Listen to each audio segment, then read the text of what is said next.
Mbaniriza nnyo ku YouTube channel yaffe Nava Media nange mwana mwala wa Asha Nava namatoba naye mwasibye mutya muli mutya kansibire nti muli bulungi ate nga basalamu alaikum wa rahmatullahi wa barakatuh ate nga munange neyongera okujjukiza gwo mulungi atulaba oba tuuliriza nkugamba subscribing obere ngofuna notification buli kyatuteekayo obere ng'oli ku mulamu ate nga olunaku lwaliro mwana mwala rape Mrs. Cocktail Mrs. Bindeba avuddeyo n'agamba ngenda kusibula Abasilamu era abaddeko ku muzikiti ogumu mbweyo gy'abadde tajeemu ngatto oluyingidde muzikiti asigadde mu ngatto ze bano ba online in-laws Kyebamukoze bamuvumye rape oyina amaalo rape lwaki tojeemu ngatto n'Abasilamu ne bamukayira n'agamba nedda sigenda kukkiriza kummanyira agambye nedda mwe abatali ba Allah lwaki munnamula buli muntu akolerera kalambo ke munnange rape eyogedde ebigambo biyitirivu gwe nomunaffe atulabo batuuliriza tulakalira owuliriza rape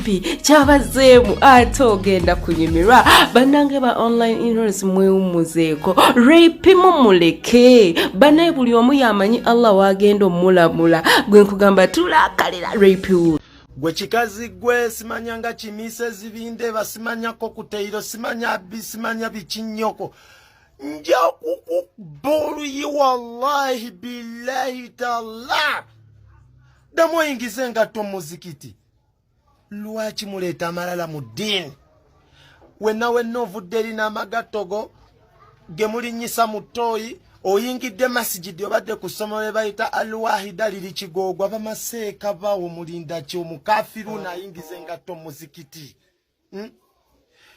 mukazi gwe kyokoze kibi mujamalala mu dini yenna agiza amala gamwa butwa yenna ali ati yenna akikinyala yeyogeza oluzungu simanya ye yasoma nnyo simanya akola mu TV temutuletera busukali bwammwe temutuletera bucerecere bwammwe nga mujja okumanyira eddini toyingizanga ngatto muzikiti omuzikiti mu respecting ebifeyo sito yeyo sirumu ya Mr. Bindeba ekyo si kiyigo eyo si toilet eyo gye mwegatira ne Mr. Bindeba lekerawo okuyingiza ngatto muzikiti Allahu akbar maswali Abasilamu mwenna ng'oyagala oyingira ejjana sheyalinga video eno gidiwetinge Mrs. Bindeba yingize ngatto muzikiti Mrs. Bindeba ayingize ngatto muzikiti zibadde na za white nono zibere nga tezitegerekeka eziwunya kabondi mugere maswali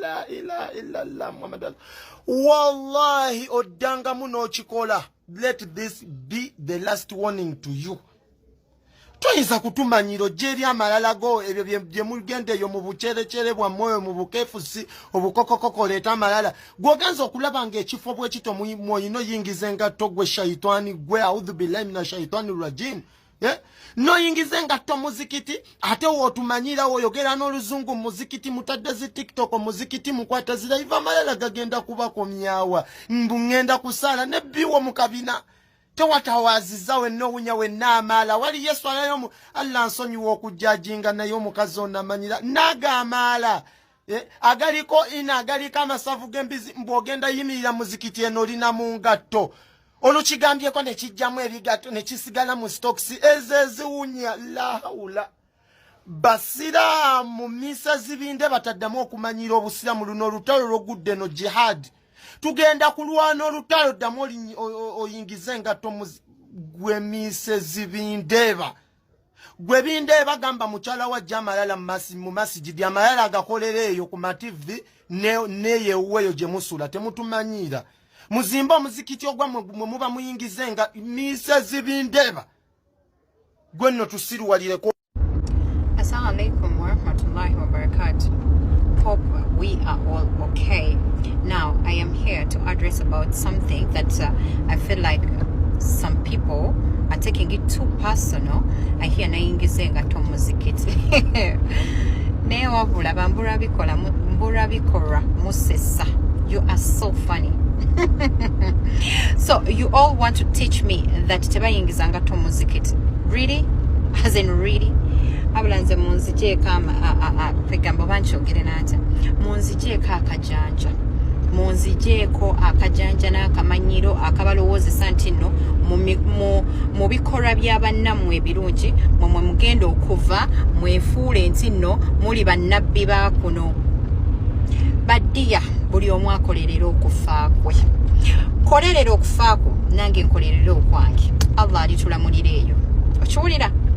Bw'oba owulira ng'oyagala kuŋŋambako wandize mu inbox yange n'oŋŋamba rape ekyo ky'okoze munnange kikyamu nenkubulira ensonga lwaki nkikoze. Si wabula gwe kwefuula nnabbi wa kuno bw'otegeera nnyo obusiraamu nga totegedde na nsonga lwaki ekintu bwe kityo kikoleddwa. Kubanga ebbanga lye mmaze mu busiraamu toyinza kuŋŋamba nti nno gw'ogenda kuntegeera nti nina okujja engatto mu bigere byange nga nnyingira omuzikiti. Munnange nedda. Okitegera?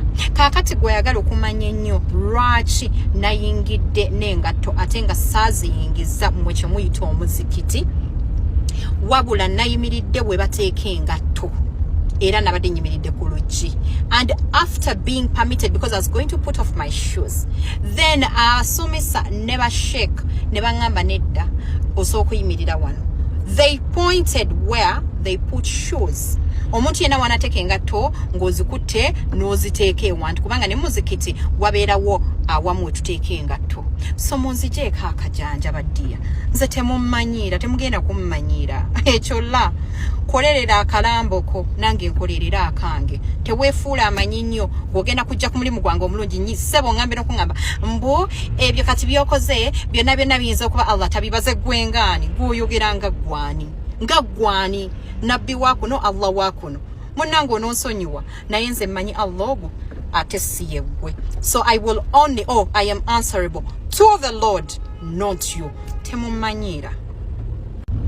And now, the next time you want to talk about something, make sure you have made enough research ate ddala nga kya ddiini.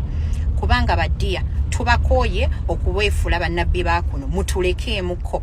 Okitegera, some of you temusaddaakanga nako. You don't even know what it means. Mumanyiira omuntu. Nze temummanyiira.